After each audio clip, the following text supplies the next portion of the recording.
보셨나 모르겠어요. 국제시장이라는 영화를 보면은 이제 배 타고서 피난 나오는 첫 번째 장면이 그건데 제가 그 배를 타고 피난 나온 사람 중에 한 명이에요.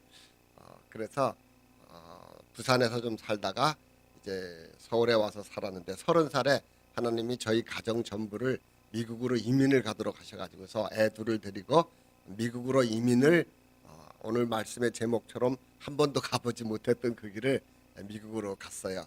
미국에 가서 이제 돈을 좀 잘 벌고 잘 사는데 하나님은 저희가 잘 사는 꼴을 잘 못 보시는 분이셔요. 그래서 케냐로 이렇게 또 다른 한 번도 가보지 않은 그 길을 가도록 하셔가지고서 케냐에서 이제 19년 넘어서 20년 이렇게 살고 있습니다.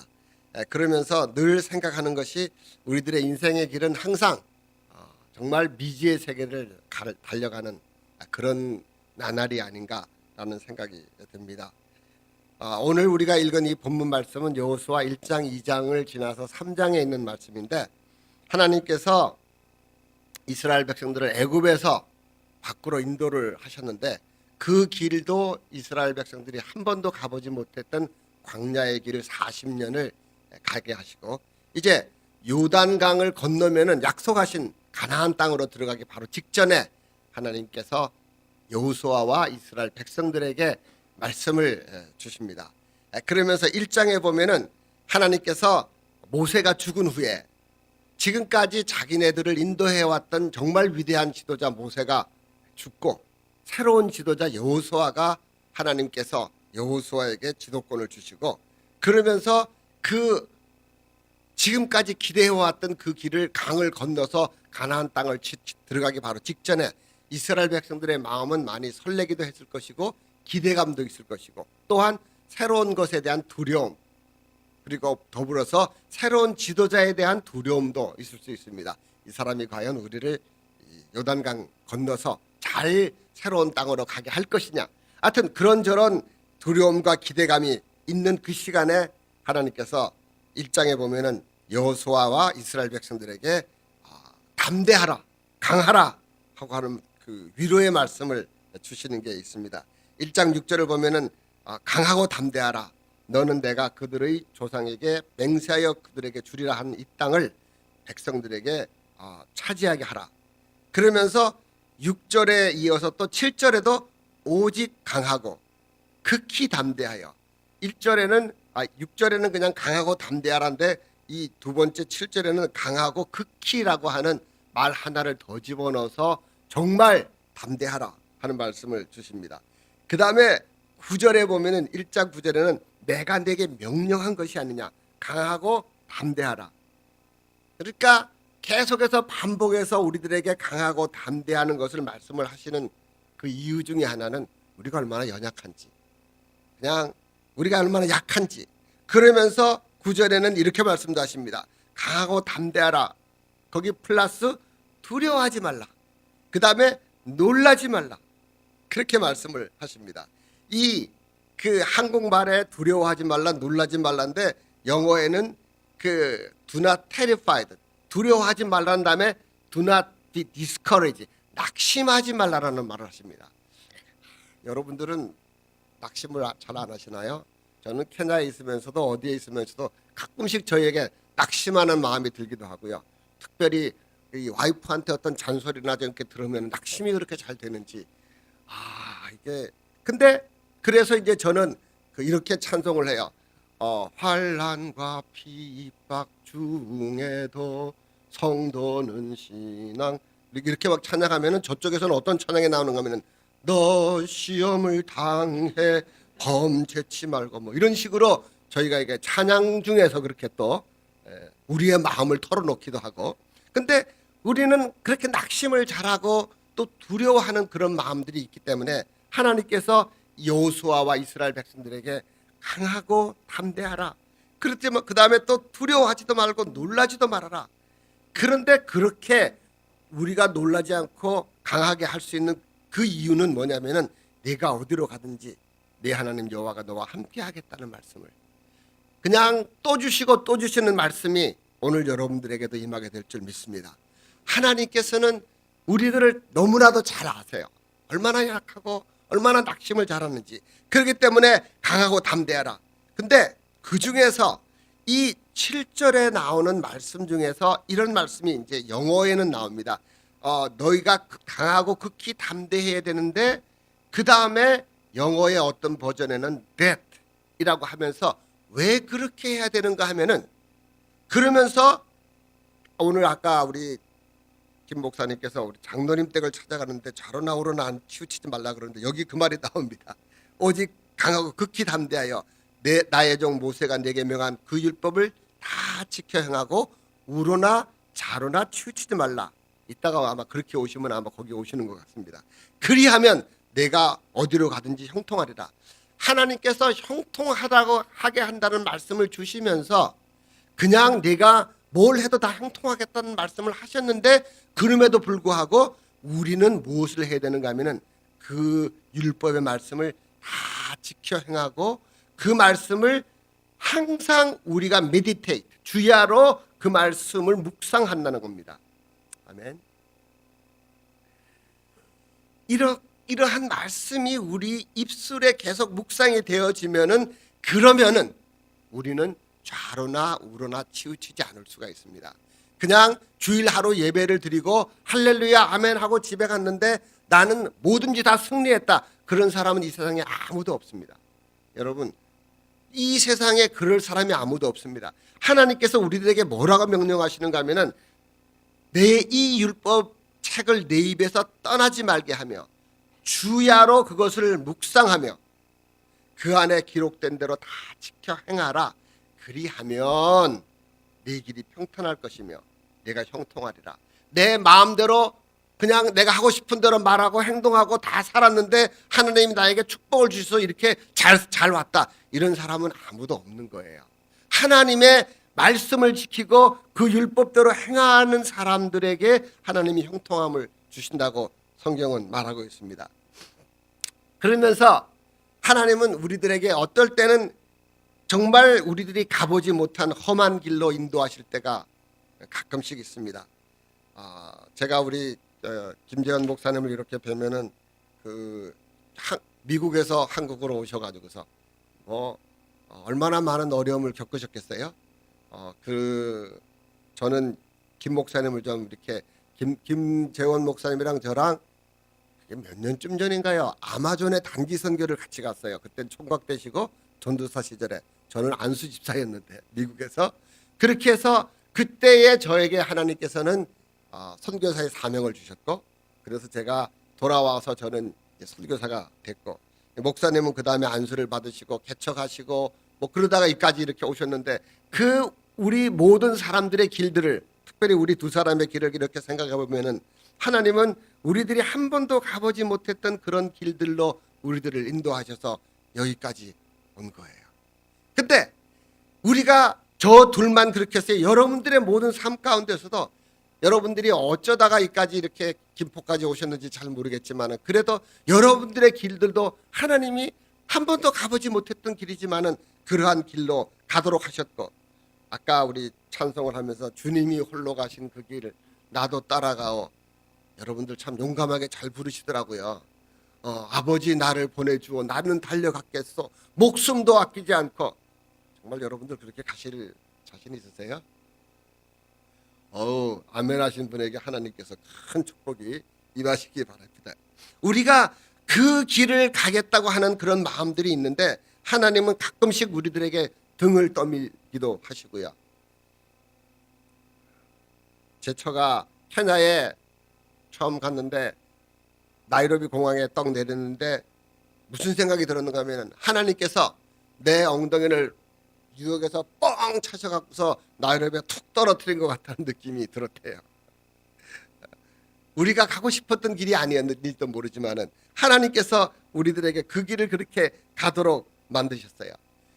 이 길을 걸어가면서 우리들은 무슨 생각을 해야 되는가 하면은 이 길을 걸어가기 위해서 나에게 힘이 있어야 되고 그 다음에 내가 담대해야 되는데 그런 가운데서 내 입술에 하나님의 말씀이 계속 흘러나와서 이 말씀을 율법책에서 떠나지 말게 하고 그렇게 할 때 우리들은 그 길을 형통한 길을 걸어갈 수 있다라고 말씀을 하십니다.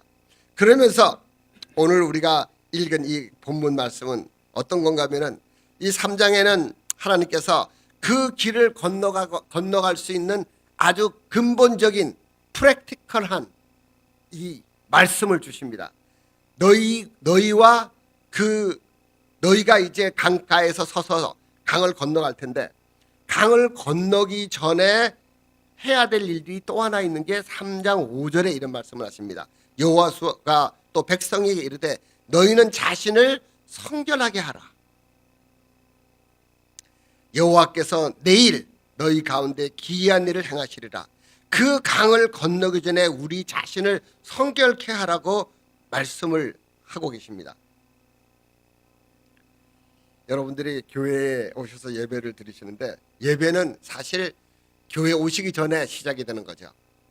교회 오시면서 내 마음은 하나님께 드리는 것인데 여러분 아까 제가 헌금 드리면서 우리 목사님 기도하시는 걸 들으면서 제가 무슨 생각을 했는가 하면은 이 헌금이 하나님이 원하시는 게 아니고 하나님은 여러분을 원하시잖아요.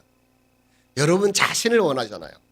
여러분 전체가 드려지는 거거든요. 우리 예배가 그냥 내가 와서 하나님 저 이렇게 헌금 드렸습니다. 이게 우리가 바쳐지는 것이 아니고 로마서 12장에 보면 1절 2절 우리 몸을 하나님께 거룩한 산 제물로 드리라 그러시는데 여러분을 원하시는 거예요. 그러면서 어떤 여러분을 원하세요? 성결한 여러분을 원하시는 거예요. 하나님은 우리에게 복도 주시고 싶어 하는데 이 복을 어떤 사람에게 주시느냐? 저희가 지금 케냐에서 아이들을 먹이는 아이들이 이제 더 늘어나갖고 1,200명이 됐어요. 매일 학교가 열리면은 점심 급식을 하는데 저희가 1,200명 학생들에게 급식을 하는 거예요. 근데 저희들이 그 급식하는 그릇을 다 준비해 가지고서 그러면 너무 복잡하니까 그릇은 니네들이 갖고 와 숟가락이랑 그래 갖고서 아이들이 이제 그 숟가락이랑 그 접시를 가지고 와요. 근데 음식을 떠주려고 그러는데 거기에 흙이 있으면은 어떻게 주겠어요? 그 아이에게 우리가 그렇게 말할 거예요. 야, 그거 시쳐 갖고 와야 돼. 또 저희가 그 옆에 이렇게 수도가 있으니까 아이들이 시쳐 갖고 오는데 하나님이 우리에게 뭔가를 주시려고 그러는데 우리가 그것을 받을 만한 그릇이 안 돼 있으면은 하나님은 주실 수가 없는 거예요. 그래서 하나님은 왜 성결하길 원하시느냐? 축복의 땅 가나안에 들어가기 위해서 너희는 스스로를 성결하게 하라고 말씀하세요. 여기 오니까 그래도 우리가 찬송을 많이 불러서 좋아요. 제가 첫 번째 갔던 교회가 한 250명, 300명 모이는 교회인데 그냥 잘 모르는 찬송들만 하니까 찬양을 부르는 게 너무 힘든 거예요. 그 지난주 같은 교회도 그저 좀 젊은이들이 많아서 그런지 아주 부르기 힘든. 그래서 제처랑 둘이서 여보 우리 좀 찬송가 좀 불렀으면 좋겠는데 그런데 오늘 오니까 주의 변치 않는 주님의 사랑과 예수는 우리를 깨끗게 하시는 빛이냐 얼마나 좋은지 모르겠어요. 하여튼 근데 예수님께서 우리의 죄를 다 씻기기 원하시는데 우리가 예수님 앞에 나오고 주님 나를 용서해 주시고 내 죄를 사해 주시옵소서라는 기도가 이루어질 때 하나님은 우리를 깨끗게 하시고 그러면은 그 깨끗하고 성결한 그 몸으로 하나님 앞에 나아갈 수가 있는 것인 줄 믿습니다. 그러면서 하나님께서는 너희가 스스로가 성결케 하고 그 다음에 언약궤를 보고 따라가라고 말씀하십니다. 너희는 너희 하나님 여호와의 언약궤에 매는 것을 보거든. 누가 메고 가나요? 제사장들이 메고 가는 거예요. 이 제사장이 어깨에다가 언약궤를 메고 가는 것을 보면은 그것을 보고 따라가는 것이 우리들이 해야 될 일들이에요. 그러면은 우리가 이전에 가보지 못했던 길을 갈 수가 있는 거예요. 근데 이 제사장의 길을 따라가는 것은 참 우리 김재훈 목사님은 굉장히 잘생기셨어요. 그죠? 이렇게 저보다 잘생겼는지 잘 모르겠지만 잘생기셨어요. 하여튼 근데 목사님의 어떤 외모 때문에 따라가는 것이 아니고 목사님은 제사장은 어깨에 율법의 그 법궤를 메고 가잖아요. 하나님의 말씀을 선포하는 사람들을 따라가는 것이 우리들이 가야 될 길이에요. 이 말씀을 어깨에 메고 가기 때문에 그 어깨에 메고 가는 그 제사장을 따라서 우리가 그 길을 걸어가면은 그러면은 안전하게 요단강을 건너갈 수가 있는 줄 믿습니다. 하나님의 말씀을 따르지 않고 하나님의 말씀을 들고 가는 제사장을 업신여기는 그러한 교인들은 절대로 하나님께서 주시는 복을 받을 수가 없어요. 제가 목사라고 이렇게 말하는 것이 아니고 우리들에게 하나님이 그러한 책임을 주신 거예요. 그리고 난 다음에 그 어떤 책임이 있는가 하면은 그것을 메고 가는데 거기에서 제사장이 맨 먼저 강에 발을 디디잖아요. 그죠? 근데 이 강은 그때 흘러 넘쳤다 그래요. 그 요단강의 근원은 그 위에 있는 갈릴리 호수죠. 그죠? 그 갈릴리 호수의 근원은 그보다 더 북쪽에 헬몬산이라고 하는 산에서 눈이 항상 쌓여 있는 그 산에서 눈이 녹아내리는, 그때는 봄철이니까 눈이 막 녹아내려서 그 물이 흘러넘쳐서 강이 아주 흘러넘치는 그 강 앞에 서서 3장 15절에 그렇게 나옵니다. 요단이 곡식 거두는 시기에는 항상 언덕에 넘치더라. 궤를 맨 자들이 요단에 이르러 궤를 맨 제사장이 발이 물에 잠기자 곧 위로부터 흘러내리던 물이 그쳐서 제사장이 제일 먼저 발을 그 강에다가 딛습니다. 그리고 걸어가는 거예요. 그러면은 저만 치서 이스라엘 백성들이 그 길을 따라오는 거예요. 그리고 제사장은 그 가운데에서 딱 멈춰서는 거예요. 제사장이 먼저 확 건너갔으면 좋겠는데 하나님의 명령은 뭐냐면은 이 제사장들이 3장 17절 여호수아의 언약궤를 맨 제사장들이 요단 가운데 마른 땅에 굳게 서 있는 거예요. 그러면서 이스라엘 백성들이 다 지나갈 때까지 제사장들은 거기 서서 그 법궤를 메고 있는 거예요. 그게 제사장들에게 주어진 하나님의 사명이에요. 제가 이 말씀을 읽으면서 저에게 또 다른 도전으로 온 게, 야, 내가 이러한 일을 해야 되는데 내가 정말 잘하고 있나? 그러면서 그 백성들이 다 건너가면은 그 다음에 그 뒤를 이제 제사장들이 나오는 거예요.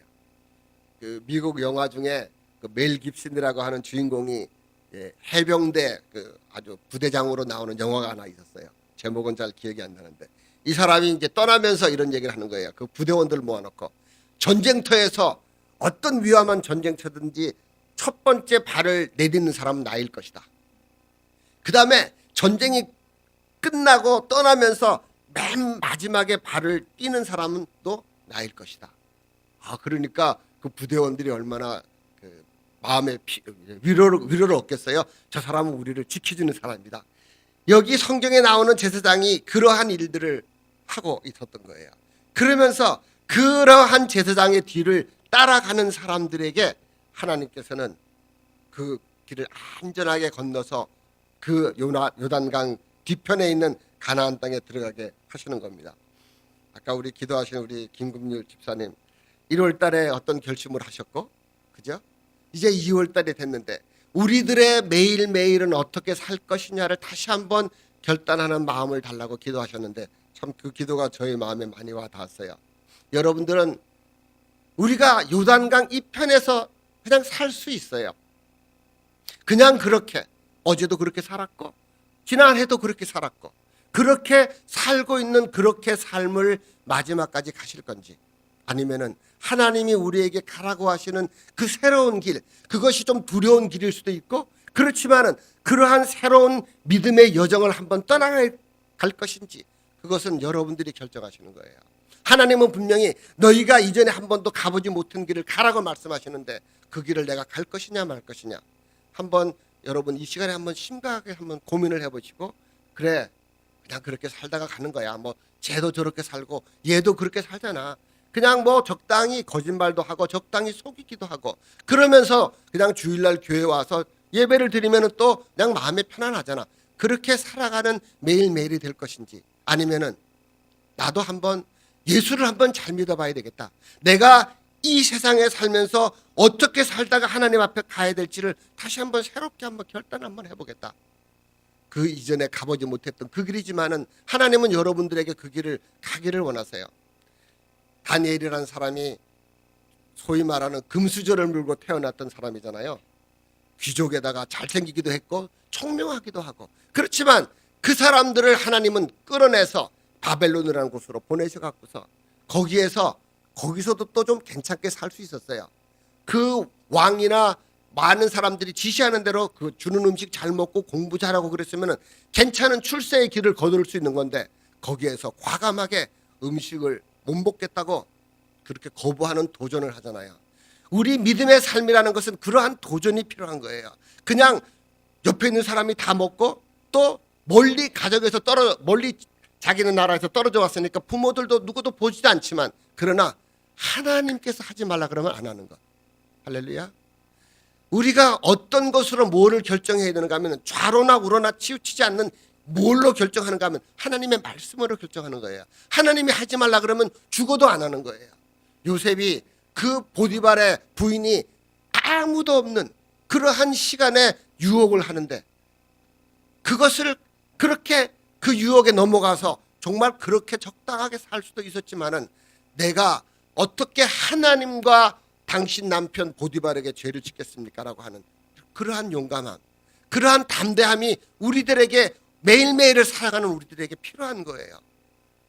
어제까지 여러분들이 어떻게 사셨는지 잘 모르겠어요. 그렇지만 내일부터 우리는 어떻게 살아가야 될까요? 하나님이 아니라 그러면 아닌 거예요. 하나님이 가라 그러면은 그 길이 어려운 길이고 험난한 길이라도 가는 거예요. 그것이 우리들이 한 번도 가보지 못했던 그 길이지만은, 말씀 붙잡고 한번 살아보리라. 내가 이 말씀을 붙잡고 한번 죽어라고 씨름을 한번 해보리라. 그 길은 승리의 길이고 그 길은 영광의 길인데, 그렇지만 주님이 우리를 위해 십자가 가신 그 길인데 그걸 따라가 보겠다고 하는 결심하는 우리 예수의 교회 한 분 한 분 되시기를 주님의 이름으로 축원합니다. 그냥 살다가 가는 요단강 이편의 길을 우리가 살 수가 있어요. 그렇지만 하나님은 너희는 강을 건너라. 이 강이 흘러 넘쳐서 두렵지만은 그러나 믿음으로 제사장들이 가는 그 길을 따라가면은 너는 건널 수 있어. 하나님이 오늘도 여러분들에게 그러한 말씀을 주세요.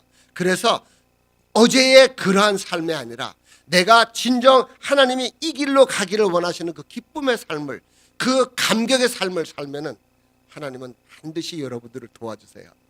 이렇게 결심하고 있는 사람들에게 하나님께서는 용감하라, 담대하라, 낙심하지 말아라, 그러면서 마지막으로 우리에게 주시는 말씀이 내가 너와 함께 하겠다. 아멘. 한번 인사해 보세요. 하나님이 당신과 함께 하십니다. 하나님은 여러분들과 함께 하세요. 네. 하나님은 여러분들과 함께 하시고, 하나님은 여러분의 손을 붙잡으시고 그렇게 가기를 원하세요. 근데 우리의 손이 너무 더러워 가지고서 그렇게 쓰러지고 또 넘어져도, 그러면서도 하나님은 우리에게 강하라, 담대하라.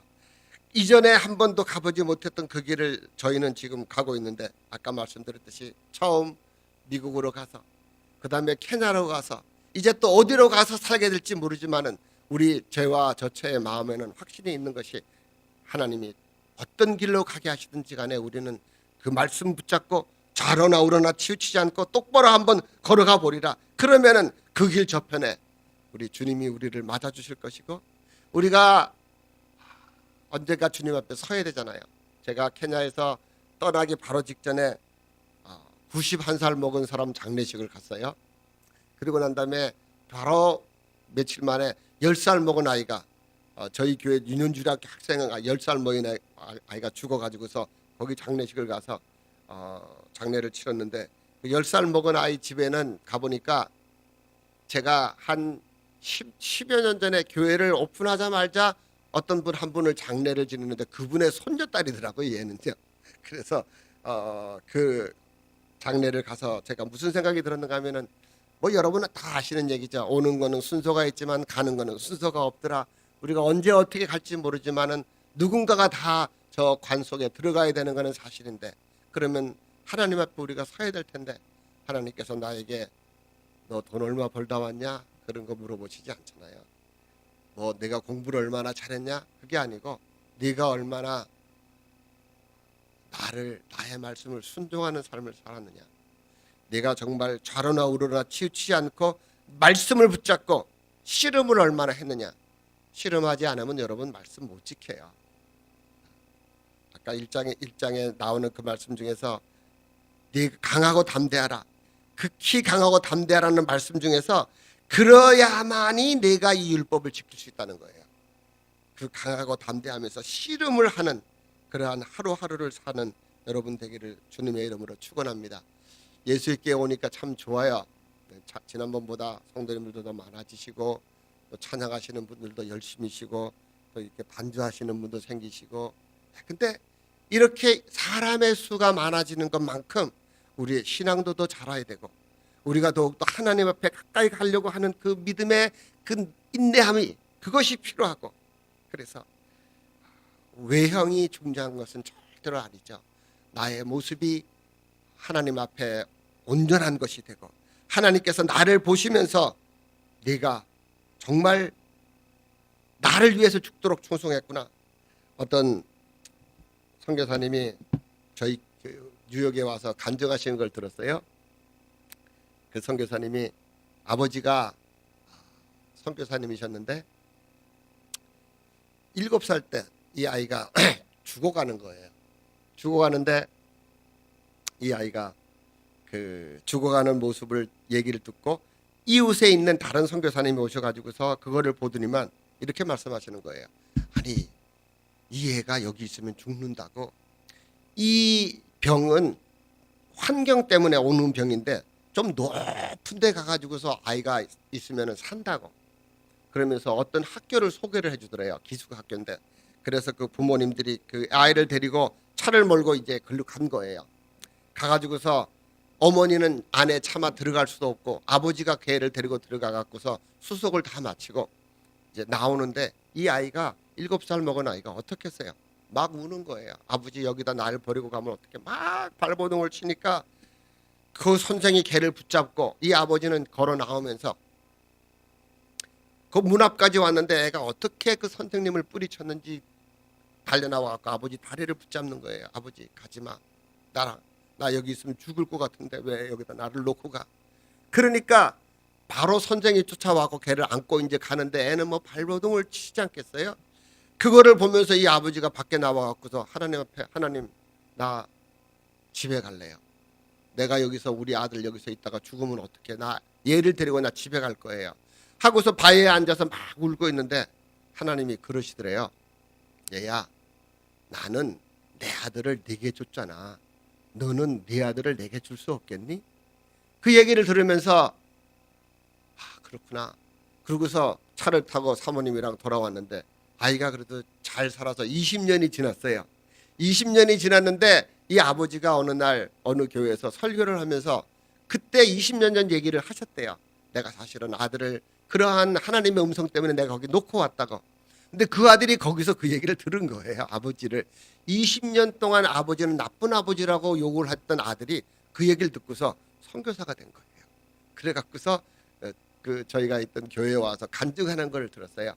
하나님은 우리를 위해서 모든 걸 다 주셨잖아요. 예수님을 주셨고 우리들을 위해서 모든 것을 다 주시면서 생명을 버리기까지 나를 사랑한 당신, 그죠? 그렇게 목숨을 다 주셨는데 우리는 하나님 앞에 무엇을 드려야 되겠어요? 나의 저 작은 이익 때문에, 나의 작은 체면 때문에 그냥 그것을 버리지 못해 가지고서 아등바등하고 있는 우리들의 삶을 이제 한번 돌아보시면서 아니야, 이제부터는 나는 이렇게 살지 않을 거야. 이 요단강 이편에서 이러한 모습으로 나는 살지 않을 거야. 주님이 나를 위해서 생명까지 주셨는데 나도 당신을 위해서 내가 무언가를 하나님 앞에 바치면서 살 거야 하는 그런 결심을 하시면서 어제보다 다른 그러한 하루하루가 여러분들의 삶 속에 있기를 주님의 이름으로 축원합니다. 예수의 교회의 이름대로 정말 예수님을 목숨처럼 한번 사랑하다가 하나님 앞에 섰을 때에 하나님께서 우리의 눈에 눈물을 닦아주시지 않겠어요? 그래, 정말로 수고했어. 그래, 이제 이곳에서 너랑 나랑 같이 잘 살자. 그러한 칭찬을 다 듣는 귀한 성도님 되시기를 축원합니다. 기도하겠습니다. 아버지 하나님,